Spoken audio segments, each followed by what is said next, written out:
Kuliah di jurusan kimia itu bikin bom ya gitu. Biasanya gitu kan bertanyanya.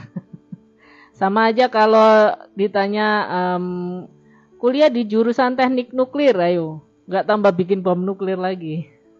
Nah itu dia. Di jurusan kimia ada juga tentang kimia nuklir. Jadi ada satu adik kelas saya itu yang sekarang jadi peneliti kimia nuklir bagian farmasi. Jadi gabungan dari kimia, farmasi dan nuklir dan bekerjanya di BRIN ya.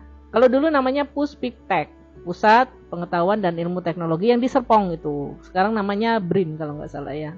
Badan Riset Internasional. Kok lupa saya. Badan riset apa? Nggak mau follow. Tapi sempat bertemu di sana. Nah, kuliah di jurusan kimia tuh ngapain aja? Yang pasti kalau MIPA beda dengan teknik kimia. Kadang-kadang saya disebutkan sebagai profil gitu, Bu Heni dari jurusan teknik kimia. Enggak, memang kuliahnya di Institut Teknologi Bandung di ITB. Dan institut tuh biasanya dikiranya yang kuliah jurusannya teknik semua.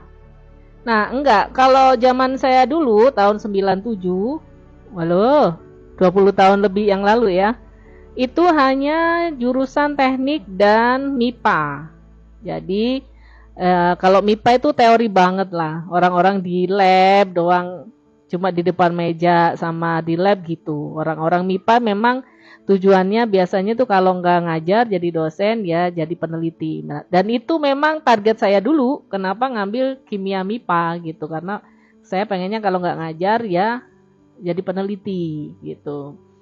Nah, kalau teknik kimia itu yang jauh lebih luas. Biasanya nanti ke perusahaan-perusahaan energi ya atau perusahaan-perusahaan engineering atau teknik gitulah gitu.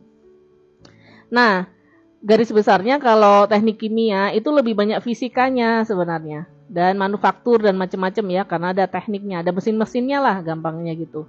Kalau kimia MIPA itu benar-benar MIPA banget, teori banget. Nanti kapan-kapan saya tunjukkan buku saya yang tebel-tebel segambreng-gambreng ini. Beberapa masih dipinjam anaknya tetangga yang kuliah kimia MIPA juga di Surabaya.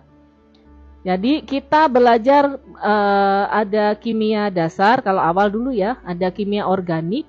Kimia organik itu misalnya tentang bahan alam gitu. Kenapa daun mengandung apa? Karbon, nitrogen, hidrogen. Nanti kalau kena panas atau karena apa itu namanya terbakar akhirnya menjadi arang, ada CO gitu-gitulah ya.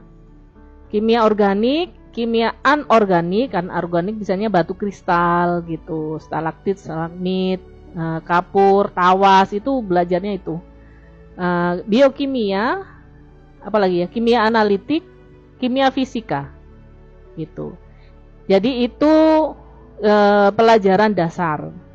Nanti kalau sudah mau ambil tugas akhir atau skripsi itu dibagi lagi mau ngambil apa. Saat itu saya mengambil biokimia medis dan skripsi saya tentang penelitian interaksi antara ekstrak Gardenia tubifera Wall, yaitu salah satu daun apa itu kayak jamu-jamuan tradisional dari Kalimantan. Apakah benar bisa mengobati tipes itu dengan membunuh atau membunuh sel apa itu bakteri Salmonella typhi gitu ya, bakteri tipes lah. Tapi saya hanya meneliti interaksi antara sesuatu di jamu itu dengan DNA bakteri Salmonella typhi. Jadi waktu tugas akhir saya ngupernya itu, nanam bakteri, kemudian mengekstraknya menjadi DNA. Kalau pernah lihat gambar DNA itu kan ular helix gitu ya. Kayak rambutnya dikepang. Kayaknya kan kayak molekul gede gitu, bagus gitu ya. Gambarnya bagus. Saya dulu milih kimia karena suka, pasti ada warnanya, ada gambar-gambarnya gitu. Padahal saya jago matematika, saya itu suka dan jago matematika, tapi milihnya kimia. Tapi ternyata DNA itu kalau sudah diekstrak dan lain-lain itu hanya seperti butir-butiran bedak putih atau tepung putih gitu doang, ditabung Eppendorf yang kecil gitu. Jadi kaget juga pertama kali waktu kalau tugas akhir kan baru yang apa itu, karena saya apa itu praktikumnya di LIPI kimia gitu di Bandung dulu sebelum pindah ke Serpong. Nah itu baru tahu lah DNA kayak gini tau bentuknya kayak gitu. Baru nanti diinteraksikan, dicampur dengan ekstrak dari jamu yang dari Kalimantan tadi, Gardenia tubifera Wall, kemudian dilihat dalam bentuk kromatografi, pakai HPLC, pakai kromatografi tetes, gitu-gitu. Nanti dilihat awalnya misalnya di lupa saya, pokoknya akhirnya ternyata hanya ada ikatan kovalen, tidak ada ikatan ionik yang kuat. Jadi tidak ada sebenarnya minum jamu itu, ini gambaran besar kesimpulan ya, karena saya TA-nya itu bantu S3 Kepala Balai LIPI Biokimia yang lagi meneliti itu. Saya cuma bantuin, kamu lihat deh interaksinya sama DNA kayak gitu ya. Ternyata dia tidak membunuh gitu, maksudnya tidak memutus apapun rantai protein dari DNA-nya bakteri. Hanya ada satu ikatan kovalen yang lemah gitu, yang gampang putus juga. Jadi minum jamu. Kenapa kalau orang sakit tipes di Kalimantan misalnya dikasih jamu itu sehat? Itu sebenarnya tidak membunuh bakterinya, tapi menambah imun tubuhnya. Imun tubuhnya kuat, jadi nanti imunitasnya, perang T-selnya, imunoglobinnya segala macam itu yang kuat sendiri yang bunuh si bakteri DNA gitu. Intinya nanti ditarik garis besarnya itu, tapi kalau skripsi itu nggak terlalu banyak teman-teman ya. Skripsi ya cuma satu topik itu aja. Gitu ya. Terus sistem kuliahnya gimana? Dulu ya, ini saya ceritain dulu, zaman 20 tahun yang lalu. Kita itu lebih banyak teori banget, jadi baca buku tebel-tebel, lalu di laboratorium itu dari pagi sebelum matahari muncul sampai sore ketika matahari hilang. Itu sampai 3 tahun. Tingkat 1, 2, 3 kita itu di lab. Bayangkan semua ada labnya. Kimia dasar ada. Dulu kan kalau awal-awal kimia dasar, fisika dasar. Kalau tingkat 1 itu kayak SMA kelas 4 aja. Apalagi di ITB itu ada namanya TPB, tahap persiapan bersama. Sekarang di TikTok malah ada kan master TPB, itu kayak kursusnya anak-anak TPB. Persis anak SMA kan, sepersis kayak apa itu sekarang UTBK ya. Matematika, kalkulus, segala macam. Nah itu TPB itu. Kimia dasar, nah kayak gitu. Praktikumnya belum terlalu.